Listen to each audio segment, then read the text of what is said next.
Welcome to this explainer. Today, we're going to dive into how a single, historic match completely shattered a dominant defensive paradigm. And more importantly, we'll discover how that resulting philosophy of fluid, attacking football is actively cultivated today. If you've ever watched a team play beautiful, free-flowing soccer and wondered, wow, where did that tactical bravery actually come from? Well, you are definitely in the right place. Okay, let's just quickly run through our agenda for this explainer. We're going to start with the ultimate tactical clash, then see how the Lisbon Lions strike, explore a tactical turning point, look at coaching the Dutch way, and finally, let the game teach. So let's jump right into part one, the ultimate tactical clash. To set the stage here, we're in Lisbon, Portugal on May 25th, 1967. And what's really fascinating is the sheer contrast in ideologies going into this European Cup final. On one side, you've got Celtic, managed by Jock Stein. They're playing an aggressive, incredibly fluid 4-2-4 system, packed with attacking flair and homegrown talent. Going head-to-head with them, the defending champions, Inter Milan, under Helenio Herrera. They are lined up in a rigid 5-3-2 formation, boasting absolutely legendary defensive mastery and a lethal counterattacking style. Literally, the irresistible force meeting the immovable object. Now, Inter Milan went in as heavy favorites, mostly because they perfectly epitomized something called Catenaccio. If you're not familiar, this was a defensive masterclass. It relied on a libero sweeper and incredibly strict man marking to just completely shut down open play. The whole philosophy was basically frustrate the opponent, lock down the game, and then punish them on the counter. And you know what? It was brutally effective, and it already won them 2 prior European titles. Moving right along to Section 2, the Lisbon Lions strike.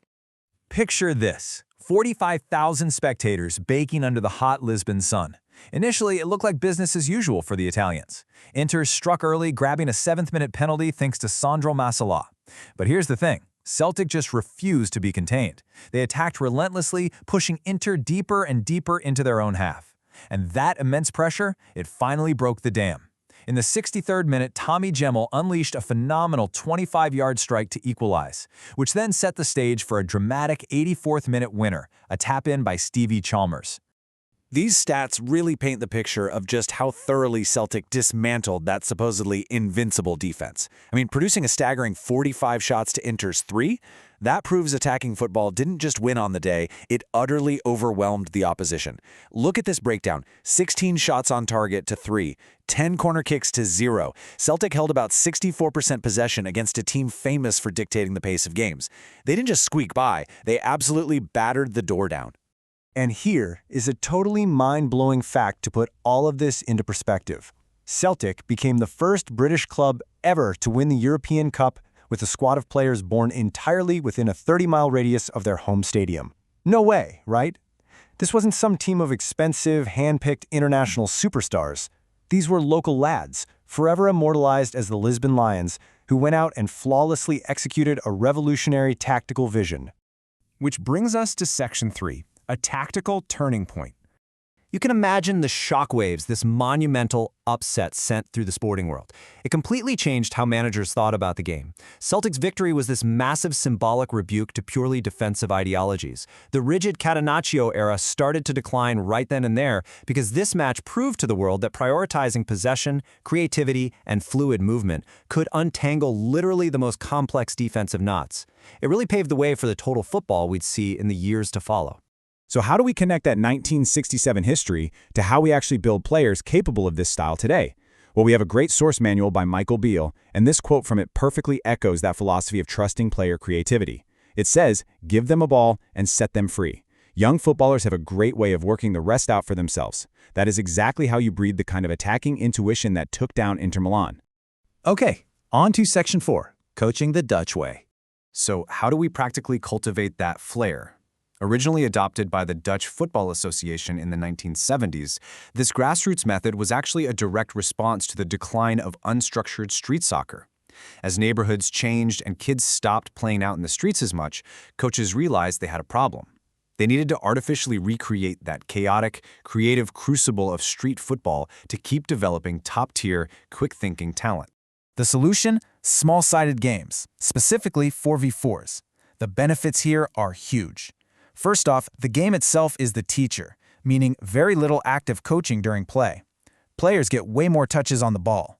It simplifies their choices down to pass, dribble, or shoot. Plus, you get way more 1v1 situations attempted. And with no referees required, the players are forced to take absolute responsibility for their own development and decisions. It just happens organically. And finally, Section 5, Let the Game Teach. Let's look at some modern training drills. All right, let's mentally step out onto the training pitch. Picture a basic 2-goal game layout. You're using a pitch that's about 30 by 20 yards with 2 teams of 4 and standard goalkeepers. It's a highly dynamic setup, focusing entirely on possession, ball movement, and rapidly transitioning the second the ball changes hands. The absolute beauty of this is its simplicity. You're playing 4v4, but there is no offside rule, and restarts have to be lightning fast, whether that's a roll-in, a throw-in, a pass, or just dribbling straight in. You play for a set time, then change ends. Because you remove all that dead time, the players must constantly transition between defending and attacking.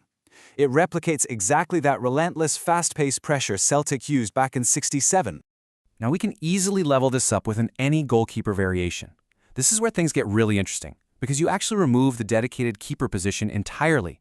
Without set keepers, the rule becomes whoever is nearest to the goal can use their hands to save the shot, but only one player per team at a time.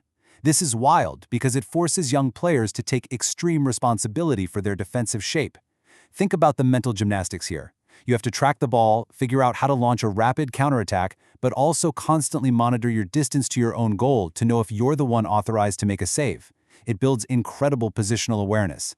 Then we have this skinny pitch drill. Here, the play area is long, but you carve out these 5-yard restricted zones on each side. So you're effectively chopping off the wings and making the playable area very, very narrow.